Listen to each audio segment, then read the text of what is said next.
RCF.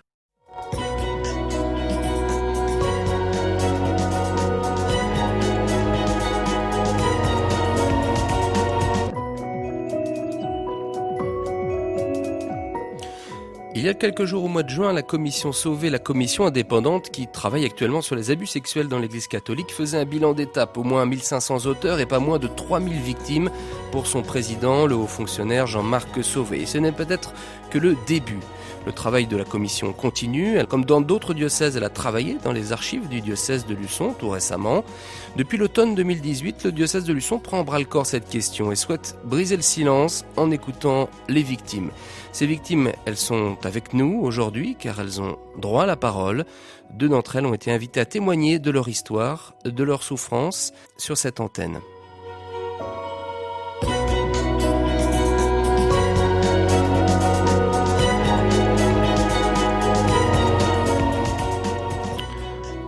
Voilà, elles sont donc en studio avec moi pour évoquer ce sujet délicat, ce sujet brûlant. J'ai avec moi François, bonjour. Bonjour. Vous avez 63 ans, vous êtes retraité, vous habitez bien sûr en Vendée. Avec vous, Jocelyn, bonjour. Bonjour. Vous avez 55 ans, vous habitez également en Vendée, vous êtes éducateur spécialisé. Et puis pour nous accompagner dans cette émission, 2 membres du conseil épiscopal qui sont membres de la cellule diocésaine d'accompagnement, Marie-Pierre Chéreau, bonjour. Bonjour. Et puis le père François Bidot, bonjour. Bonjour. Merci de nous rejoindre. Alors, on va d'abord donner la parole à nos invités, François et Jocelyn. Alors, on va commencer peut-être par le plus ancien de nos invités, parce qu'il y a aussi des chronologies aussi pour bien comprendre ce qui s'est passé, des chronologies dans le diocèse, évidemment, ce qui s'était passé au petit séminaire de Chavannes que vous avez côtoyé, visiblement François, je crois. Oui, alors je suis rentré en septembre 1967, donc à Chavagne, après avoir été, je dirais entre guillemets, recruté, comme bon nombre d'enfants à ce moment-là, par un prêtre dont c'était la mission, et c'est là que ont commencé les problèmes, puisque les premiers attouchements ont été réalisés par ce prêtre-là. J'ai ensuite subi à Chavagne des gestes pas très propre, confus, on va dire, confus de la part de 2 autres prêtres, et surtout un 4e prêtre qui sévissait la nuit dans le dortoir, alors que j'étais en 6e, et qui faisait des caresses à caractère sexuel. Ça s'est estompé en 5e et après il n'y a plus rien eu en 4e, mais c'est vraiment le début de mon histoire. Le poids de l'histoire, il est là cette année de 6e avec ces 4 prêtres. Le souvenir majeur que j'ai, c'est ma maman qui est décédée aujourd'hui, disant le jour de cette rentrée de septembre à un des éducateurs, censé être éducateur, on vous le confie. Donc, oui, évidemment, le mot a du poids et effectivement, c'est... Oui, c'est énorme, ouais. C'est énorme. Parce que la trahison va au-delà de nous, victimes directes. C'est une trahison d'un peuple. Global, quoi. Tout à fait. Ouais, tout voilà. à fait. Donc ça, c'est très fort. Bien évidemment, finalement, il y avait une forme d'unanimisme, il y avait une forme de confiance dans l'Église à l'époque. Ouais, c'était... À minima. À minima. Je veux dire, c'était les yeux fermés quand même. Bien sûr. Les yeux fermés. Bien sûr. Et moi-même, à aucun moment, quand ça s'est déroulé, je n'ai réagi. Je me suis dit, il y a un problème. Non. Le moule était tellement bien fait que ça faisait partie d'eux. Moi, je l'ai vécu comme ça, en tout cas. Je sais que certains se sont rebellés. Moi, ça n'a pas été mon cas. J'étais un enfant assez impressionnable. Bon garçon, bon soldat, je dirais. C'est vraiment un abus de pouvoir. Là, tout était formaté pour aller jusqu'à ces abus-là. Après, ça continue ou ça s'est vraiment arrêté ou c'était plutôt l'année de 6e? C'était l'année de 6e. En ce qui me concerne, c'était l'année de 6e. Oui. Et vous avez porté après, à l'adolescence, peut-être plus ce poids? Comment ça s'est... Il y a eu des choses particulières psychologiquement qui ont été impactantes? Ce qui est resté inconsciemment en moi, quand il y a eu l'éveil de la sexualité, c'est que l'autre est un objet à sa disposition. Je fais cette réflexion a posteriori, mais voilà. Donc, au moment de l'éveil de la sexualité, oui, j'ai eu quelques égarements, mais vraiment que collé à cela, quoi. Voilà. Oui, c'est-à-dire que vous aviez eu une vision faussée de la sexualité, bien sûr. Tout à fait. C'était l'idée que chaque corps est à disposition. On fait ce qu'on veut. Voilà. Donc, une fois passé cette étape-là, ce poids, je l'ai enfoui pendant des années, voire des dizaines d'années. Et voilà, c'est remonté à la surface. Je ne sais pas si je vais plus loin par rapport à ça pour l'instant, mais c'est remonté à la surface il n'y a pas si longtemps, quoi. Il y a une dizaine d'années maximum. Voilà. On va écouter, si vous voulez bien, Jocelyn qui était en face de vous dans le studio. Vous êtes un petit peu plus jeune, Jocelyn. Vous avez une dizaine d'années de moins que François. Et donc c'est une autre histoire. C'est celle de Noël Lucas, qui est connu, puisque bien sûr il a été condamné par la justice dans les années début des années 2000, je crois, de mémoire. Noël Lucas était un membre de ma famille, cousin de ma mère, qui était prêtre, qui est revenu de Syrie et qui s'est approché de ma famille, qui régulièrement le soir, alors qu'il travaillait à La Roche-sur-Yon, il avait des responsabilités assez importantes dans le diocèse, venait dormir à la maison. Ça semblait normal à tout le monde et ça semblait encore plus normal qu'il dormait dans le lit où il y avait des enfants. Comme il y en avait un certain nombre, il avait tout ce qu'il fallait. Voilà. Moi, ça a duré de 7 ans à 13 ans. Enfin, on peut pas dire les détails, mais aux gens qui écoutent, on peut dire tout ce que vous pouvez imaginer, imaginez-le, c'est ce qui s'est passé. C'est-à-dire que il faut pas être aveugle, et tout ce qu'un homme adulte, normalement formé, peut faire, il l'a fait avec sur des corps d'enfant. Voilà, avec tout ce que, tout ce que vous pouvez imaginer, imaginez-le, parce que ça s'est passé comme ça. Et c'était un prêtre. Voilà. Et qui, pour moi, le plus horrible après, c'est que aujourd'hui, quand je refais la lecture, j'ai longtemps cru que Noël Lucas était un loup solitaire. Et en fait, non. C'est un homme d'une institution et qui, au final, a peut-être profité de l'institution, mais l'institution l'a protégé et n'a pas protégé les enfants. Et pour moi, le drame, il est là, et s'il y a un travail à faire aujourd'hui dans l'Église, c'est ce travail-là de reconnaissance de responsabilité de l'institution, qui n'a pas fait son travail. Quand il y a eu le procès, puisqu'on en a parlé, nous, on s'est débrouillé pour trouver un avocat. Son avocat était payé par l'institution. Quand il y a eu le procès, mes parents, qui étaient des bons paroissiens, qui avaient tout fait comme il fallait, du caté, la chorale, le conseil paroissial, l'école, ils ont compris qu'ils n'étaient pas tout à fait dans l'église comme Noël Lucas. Tous les prêtres étaient assis du côté de Noël Lucas. C'est ce que disait aussi un petit peu François, enfin je rebondis sur ça, c'est que il y a l'institution, et c'est vrai que il y a l'unanimisme, même aussi à votre époque, Jocelyn, surtout que Noël Lucas était aussi quelqu'un d'estimé, par ailleurs, sur d'autres plans en fait, et il y avait aussi, donc pour vos parents, à l'époque, ils ont été trahis sur plein de plans.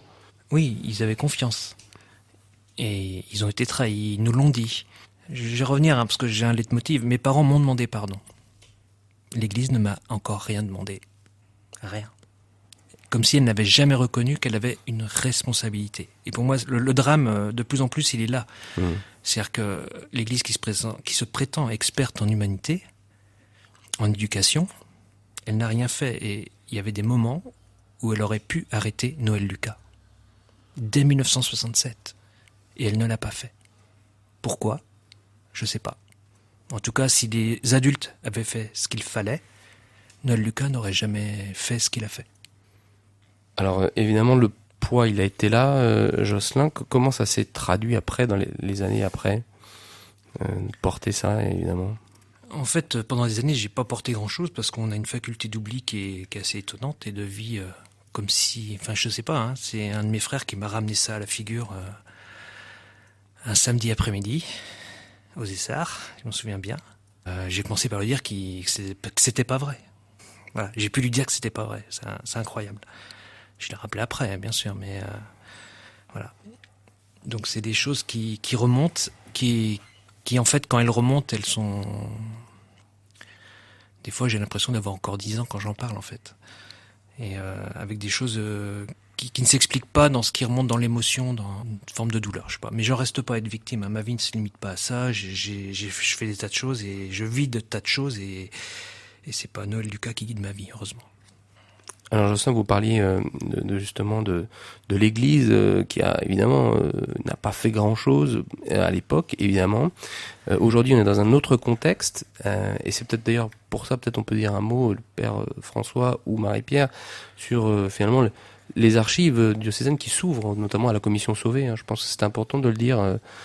Ça permet aussi d'y voir peut-être plus clair de ce qui se passait à l'époque. Oui, effectivement, la SIAZ est entré en contact avec le diocèse. Quelqu'un a travaillé récemment, d'ailleurs, 3 jours durant à l'évêché. Je me permets de le dire parce que ça vient d'eux. Ils trouvent que le diocèse est très coopératif et tant mieux. C'est grand temps que on puisse essayer de faire la vérité sur ce qui s'est passé et de comprendre comment cela a été possible. Parce que si on veut que ça ne se reproduise pas, je crois que c'est important de comprendre les mécanismes qui ont fait que des personnes ont pu se sentir protégées pour faire de tels actes. Et continuer aussi. Et continuer. Et de comprendre où a été notre aveuglement, où ont été les dysfonctionnements, pour aujourd'hui mettre en place des mécanismes de protection des uns et des autres. Et donc là, il y a un travail de vérité. Bon, alors la SIAZ est tout à fait indépendante. Elle fait son travail, mais évidemment, quand on peut lui fournir les documents, les archives, c'est quand même plus facile pour elle. Donc il y a son travail, elle le fera de son côté. Mais je dirais qu'il y a un travail, pas seulement historique, il y a un travail intérieur à faire pour essayer de prendre la mesure de ce qui s'est passé et l'impact chez les personnes victimes. Et je crois que l'initiative de l'émission de ce soir, c'est voilà, pour que dans le diocèse, on puisse se dire il nous faut encore et encore écouter les personnes victimes pour comprendre ce qui s'est passé. Je sais qu'il y a des paroissiens. Je suis prêtre à Fontenay. C'est un des lieux où il y a eu des gens qui ont été abusés. C'est pas évident de remuer le passé. Et certains me disent pourquoi vous reparlez de ça, etc. Oui, c'est une question qu'on peut se poser. Il y a des gens qui nous disent mais pourquoi vous reparlez de ça, c'est pas la peine. Mais parce que François et Jocelyn l'ont dit, c'est-à-dire que de leur côté, c'est pas qu'une histoire passée enfouie. C'est quelque chose qui vient impacter toute leur vie, même s'il y a tout un travail de reconstruction et d'avancer dans la vie. Mais je crois qu'on n'a pas pris je crois que c'est quand on prend le temps d'écouter des personnes victimes. C'était bien l'expérience des évêques à Lourdes, c'est bien l'expérience des gens de la commission Sauvé, il l'a dit lui-même. C'est quand on a pris le temps et quand on prend le temps d'écouter les personnes victimes qu'on mesure l'impact et ce que ça fait dans une vie. Alors, ma question va être simple. Est-ce que vous, aujourd'hui, François, Jocelyn, vous vous sentez écouté par l'Église ou pas? Ou vous êtes senti écouté depuis un certain temps ou pas par l'institution ou par des hommes d'Église? Oui, de mon côté, on va dire depuis 2 ans particulièrement, mais le déclic, si on peut le dire, n'est pas venu en ce qui me concerne et en ce qui concerne une bonne 50aine de victimes de l'Église. Le déclic est venu du livre de Jean-Pierre Sautreau, une croix sur l'enfance en Vendée.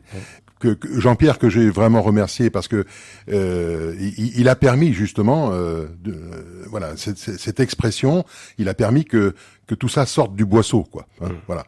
Donc ça a été pour moi le déclic parce que 2 ans auparavant, j'avais fait une démarche au niveau de la cellule d'écoute qui avait été mise en place en 2016. J'avais juste rien eu comme retour, aucun retour.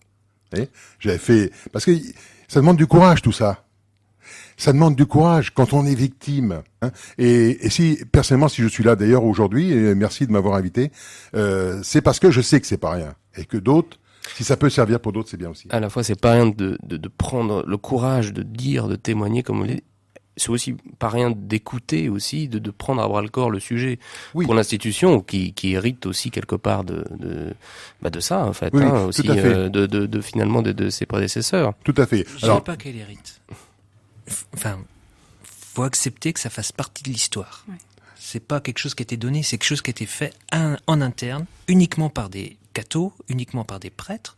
Et donc, il faut pas dire que c'est un héritage. C'est le produit de l'histoire de l'Église. Ça en fait partie. il y a des beautés, il n'y a pas que des beautés.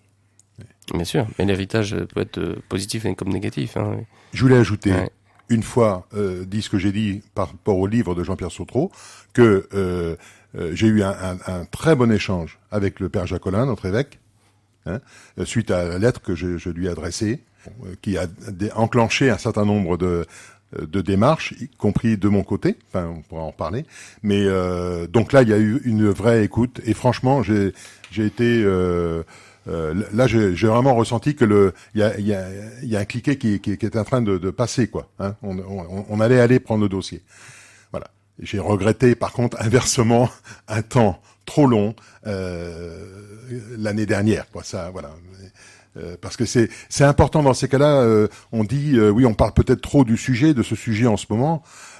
Moi, franchement, ma position, c'est de dire, on n'en a pas assez parlé, mais pas pour en parler. C'est pour agir. Il faut le clôturer, ce dossier. Et la clôture, c'est dans des actions. C'est un certain nombre de pistes, dont l'indemnisation, mais il n'y a pas que ça. Voilà, c'est des actions à mettre en œuvre pour effectivement, hein, comme vous disiez François, et faire en sorte que ça n'arrive plus. Alors, on est voilà, il y aura toujours quelques problèmes, mais pour limiter le plus possible ce risque-là, c'est vraiment important. Donc moi, ce que j'attends aussi maintenant, il y a eu une bonne phase d'écoute. Il y a eu une bonne réunion aussi là en début d'année dernière, une bonne rencontre, enfin je veux dire à l'ICES là, avec des témoignages. Jocelyn, tu disais, voilà, j'ai trouvé ça un bon départ. Bon, il y a eu un petit essoufflement et je suis là aussi pour le dire, hein, franchement. Et moi je suis prêt à contribuer. Le père Jacolin le sait, prêt à contribuer. Parce que j'ai toujours la foi aussi. Hein, voilà, j'ai eu cette chance dans cet événement important de ma vie, malgré tout, de garder la foi. Hein. Vous, Jocelyn, est-ce que vous êtes senti écouté ces dernières années ou pas ? Alors, ça dépend. L'écoute, au départ, non. En 95, je suis allé voir un responsable de l'église de Vendée. J'ai raconté. J'ai eu 2 questions. T'es bien sûr ? Et la deuxième, c'était, est-ce que tu vas porter plainte ? C'est les 2 questions que j'ai eues. Alors aujourd'hui, on peut dire que les choses ont bougé. Il y a quelques années, Monseigneur Sentier a écrit une lettre à mes parents, un petit courrier, une carte, que je trouvais belle. Puis finalement, quand je suis voir la commission Sauvé, une personne me dit « c'est tout ce qu'on t'a donné ?» Et en fait, j'ai même pas pris conscience que je mettais beaucoup de valeur dans cette carte, et je me suis dit « mais en fait, dans n'importe quel autre milieu, on ferait ça, mais on dirait « mais c'est de la moquerie ». Par rapport au vécu, une carte. Et je pense pourtant que ça a suffi à mes parents. Mais c'est un progrès. Aujourd'hui, je pense que les choses progressent. La commission Chiaz est vraiment un signe d'écoute et d'accueil. Et si des gens nous entendent et peuvent encore y aller, n'hésitez pas, allez-y. Enfin, la qualité de l'accueil et de l'écoute est remarquable. Il n'y a aucun jugement et il n'y a que de l'écoute. Voilà. Je vois des choses qui bougent. Aujourd'hui, puisque Monseigneur Jacolin nous reçoit, et c'est très bien. Après, moi, je voudrais qu'il y ait le vrai travail qui soit fait, interne à l'Église, mais vraiment, enfin, j'allais dire le mot de la responsabilité. Ça s'est passé dans l'Église, et pas contre l'Église, c'est-à-dire que le système a encouragé ces actes-là. C'est impossible de le voir autrement, en fait. Si les adultes avaient fait ce qu'il fallait, il y a beaucoup moins de choses qui se seraient passées, en fait. Et ça n'a pas été fait, et c'est pour ça que je suis d'accord avec ce que disait François. Il faut faire l'analyse sur le retour d'expérience, hein, je ne sais pas comment dire, mais voir comment ça se fait que ça a dysfonctionné, pourquoi est-ce que la protection de l'institution était si importante que la vie d'un enfant ne valait rien. Moi, je comprends toujours pas. Et puis, c'est une forme de combat pour moi, mais je le lis à plein d'autres combats. Hein. On pourrait parler des femmes battues, on pourrait parler des gens qu'on laisse dans la rue. Enfin, c'est tout ce qui fait qui dérange et qu'on préfère ne pas voir parce que c'est dérangeant et que si on regarde vraiment, il va falloir faire quelque chose. J'avais envie de réagir aux propos de François tout à l'heure. C'est vrai qu'il y a eu un temps où la réponse était lente. Du coup, Monseigneur Jacolin s'est organisé pour avoir autour de lui quelques personnes qui pouvaient aussi l'aider à réfléchir ces questions. Alors, il y a autour de lui le vicaire général, Robert Davio, François Bidot et moi-même. Et puis, on fait appel à d'autres personnes qui ont les compétences professionnelles, comme un psychologue, un avocat, etc., pour avancer le plus vite possible, par respect pour vous et aussi pour savoir, pour connaître. C'est tant mieux. J'ajoute dans le livre de Véronique Margron, qui a fait le livre Un moment de vérité, et que j'ai eu l'occasion de rencontrer. Si le temps de Dieu n'est pas celui de la justice des hommes, l'Église n'a pas pour autant l'éternité devant elle. Oui. On l'a compris. Je crois qu'on Merci on de est, prendre on en est compte. d'accord. Est-ce que le mot pardon peut aussi faire avancer des choses de chaque côté, c'est-à-dire du côté de l'institution vers les victimes, du côté des victimes face à l'institution? Comment vous voyez ce mot pardon? Comment il peut résonner pour vous, François, et pour vous, Jocelyn? Alors, pour moi, il résonne très fortement. C'est une piste, quand on a parlé avec le père Jacolin, qui l'a ouverte, et je l'en remercie vraiment, sincèrement, parce que j'ai mis en œuvre cette démarche avec un des 4 agresseurs. C'est particulier, c'est pas facile, évidemment. Alors, j'ai pu le faire, parce que je sais qu'un certain nombre, peut-être, auraient voulu le faire, mais la plupart sont décédés, aujourd'hui, des agresseurs. En tout cas, à mon niveau, pour moi, ça a été une démarche de liberté intérieure. J'ai retrouvé une liberté intérieure avec cette démarche-là. Pour autant, je ne minimise pas du tout les faits. Je pense même que plus le temps avance et plus j'estime qu'ils sont graves. Et plus qu'il y a 4 ou 5 ans. Donc pour moi, c'est 2 choses différentes. Mais cette démarche de pardon a été une libération de ce poids. Je ne voyais pas comment avancer autrement en réalité. Voilà. Vous, Jocelyn? Pour qu'il y ait pardon, il faut qu'il y ait une relation humaine, il faut qu'il y ait de l'amour, de l'affection. Donc avec Noël Lucas, non, parce que même au tribunal, il n'a jamais exprimé le moindre remords ou regret. Enfin, il a même dit qu'on était la cerise sur le gâteau après sa journée de travail. Voilà. Par rapport à l'Église, je sais pas. Faut qu'il y ait pareil. Faut qu'il y ait une reconnaissance, faut qu'il y ait une relation, faut qu'il y ait quelque chose en fait. Ça peut pas être quelque chose de théorique ou de théologique, je sais pas comment dire. Il faut que ce soit quelque chose qui soit installé dans une relation. Il y aura une démarche de pardon le jour où je verrai l'Église aller vers toutes les victimes, même celles qui n'ont rien demandé. Qu'elle ira vers toutes les familles qui ont pu souffrir pour des gens qui ont disparu aujourd'hui. Et qu'on se demande pourquoi des gens ont mis fin à leur vie. Parce qu'on se demande pourquoi il allait pas bien. Ou pourquoi... Enfin, moi, ça sera ça la démarche de pardon. C'est pas moi, c'est vers toutes les personnes. Quand l'Église sera prête à s'entendre de dire mais non, je veux pas pardonner, et puis partez. La démarche, c'est pas moi de la faire, c'est par les gens responsables. Il y a la souffrance dure et perdure. Il faut bien l'entendre, y compris dans ceux qui ont pu témoigner déjà, qui ont pu exprimer. Oui. Pour autant... Le pardon ne veut pas dire l'abandon de la souffrance. Tout à fait, tout à fait. Là, et je rejoins Jocelyn, c'est vraiment essentiel qu'il y ait cette reconnaissance sans aucune réserve, pour guérir. Et j'insiste sur le fait que c'est un problème d'ordre diocésain. C'est pas un problème d'un lieu Chavagne-en-Paillé ou d'un autre Fontenay-le-Comte, quoi. C'est vraiment tout un peuple de catholiques qui a été berné, trahi. C'est important de reconstruire et de reconstruire ensemble.